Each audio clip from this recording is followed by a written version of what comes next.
السلام علیکم ورحمۃ اللہ وبرکاتہ۔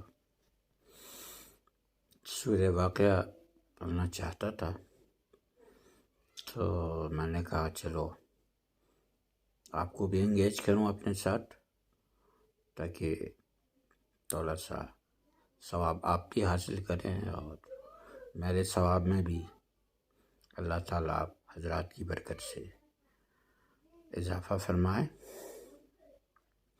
سورہ واقعہ جو ہے اس کا دوسرا کیا نام ہے؟ تھوڑا سا سوچ لیجئے، کیا نام رکھا ہے؟ اس کو سورۃ الغنا بھی کہتے ہیں، اور مغرب کے بعد اور مغرب اور عشاء کے درمیان پڑھنا چاہیے، یا عشاء کے بعد پڑھے تو بھی صحیح ہے۔ اور حضور صلی اللہ علیہ وسلم نے کا ارشاد گرامی ہے، حدیث شریف کا مفہوم ہے کہ سورہ واقعہ سورہ غنا ہے، یہ رزق کو بڑھاتا ہے، اس کو خود بھی یاد کر لو، اس کو خود بھی پڑھا کرو اور اپنے بچوں کو بھی اسے پڑھاؤ۔ ایک صحابی رضی اللہ عنہ کی ڈیتھ ہو رہی تھی، وفات ہو رہے تھے، تو دوسرے صحابہ جمع ہو گئے اور اس صحابی کی ساری بیٹیاں تھیں، تو عرض کرنے لگے اور صحابہ کرام اس صحابی رضی اللہ عنہ کو کہ آپ نے تو کچھ نہیں چھوڑا، کیا ہوگا؟ اس نے کہا کچھ بھی نہیں، میں نے اپنے بچیوں کو سورہ واقعہ سکھا دیا ہے، مجھے کوئی ان کے غربت کا، ان کے فاقے کا کوئی ڈر نہیں۔ یاد رہے جو سورہ واقعہ روزانہ پڑھتا ہے مغرب اور عشاء کے درمیان، اللہ تعالیٰ اس سے فاقہ دور فرما دیتا ہے۔ ہاں، یہ کوئی اس کے لیے وقت نہیں رکھتا کہ آٹا کم ہے زیادہ ہے، جو بھی ہے اللہ تعالیٰ اس کو رزق دے گا۔ اس کے گھر میں آٹا آئے گا، اس کے گھر میں سبزی آئے گی، اس کے گھر میں انعامات آئیں گے اللہ تعالیٰ کی طرف سے۔ جب ہمارا یقین ہو کہ سورہ واقعہ ہم پڑھیں تو انشاءاللہ رب ہمارے رزق کا انتظام کرے گا اور ہم کبھی بھوکے نہیں رہیں گے۔ اس کا معجزہ یہ ہے اس سورت کا کہ اس آدمی پر کبھی بھوک نہیں آئے گی۔ تو سماعت فرمائیں۔ اعوذ باللہ من الشیطان الرجیم، بسم اللہ الرحمن الرحیم۔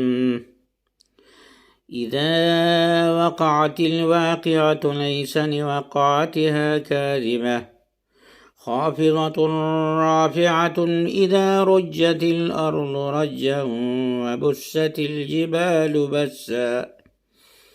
وبست الجبال بسا فكانت هباء منبثا وكنتم أزواجا ثلاثة فأصحاب الميمنة ما أصحاب الميمنة وأصحاب المشأمة ما أصحاب المشأمة والسابقون السابقون أولئك المقربون في جنات النعيم ثلة من الأولين وقليل من الآخرين على سرر موضونة متكئين عليها متقابلين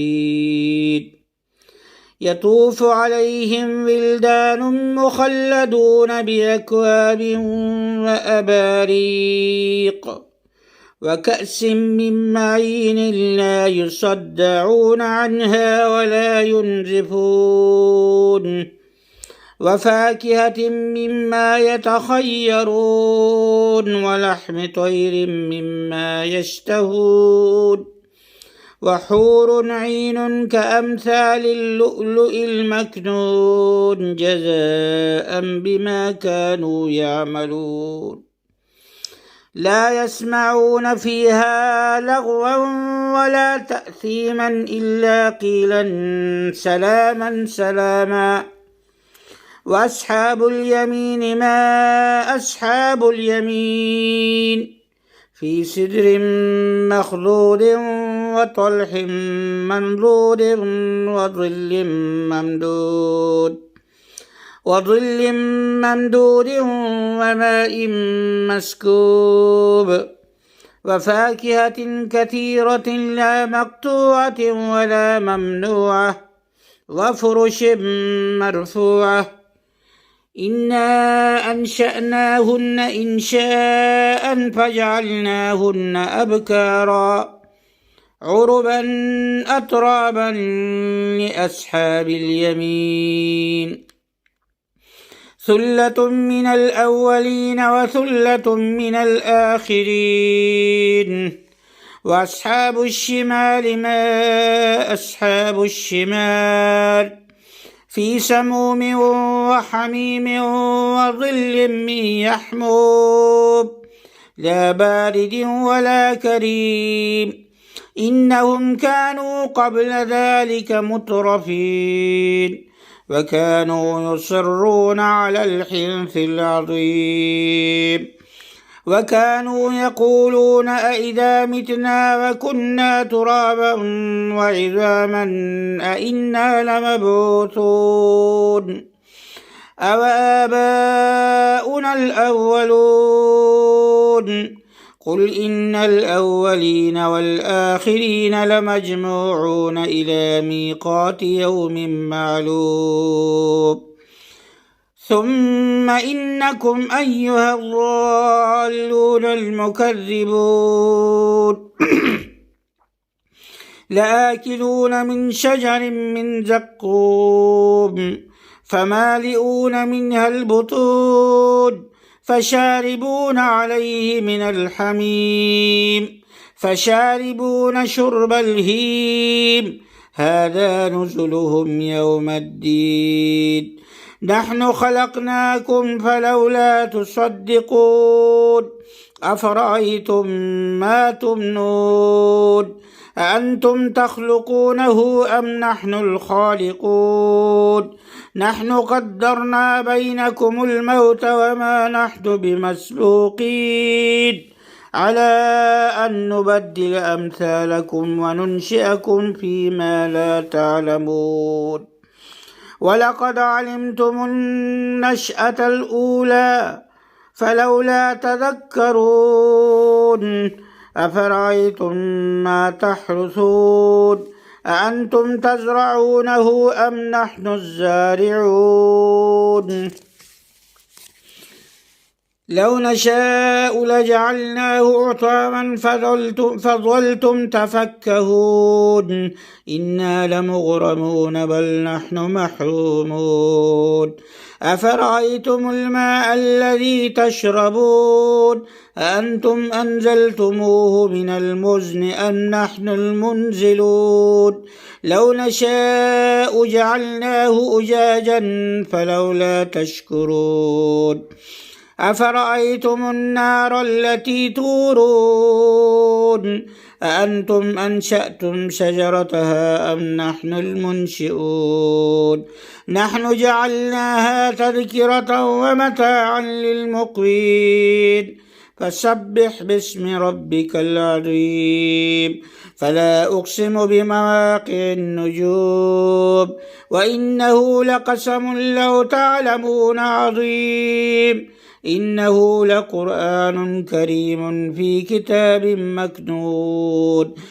كتاب مكنون لا يمسه إلا المطهرون. تنزيل من رب العالمين. أفبهذا الحديث أنتم مدهنون وتجعلون رزقكم أنكم تكذبون. فلولا إذا بلغت الحلقوم وأنتم حينئذ تنظرون. ونحن أقرب إليه منكم ولكن لا تبصرون.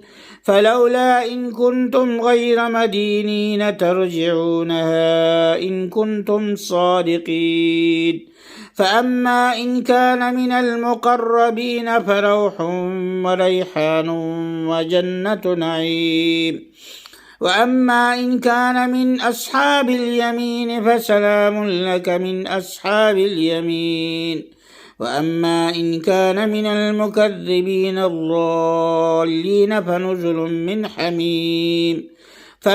من حميم وتصلية جحيم إن هذا لهو حق اليقين فسبح باسم ربك العظيم صدق اللہ مولانا العظیم۔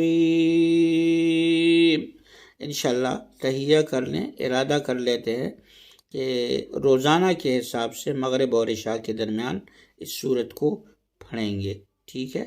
اور گھر والوں کو بھی کہیں گے کہ وہ بھی پڑھا کرے، اپنے بچوں کو بھی کہیں گے کہ وہ بھی اس سورت کو پڑھا کرے۔ انشاءاللہ ہماری غربت اور ہمارا فاقہ اللہ تعالیٰ دور فرمائے گا اس سورت کی برکت سے۔ السلام علیکم ورحمۃ اللہ۔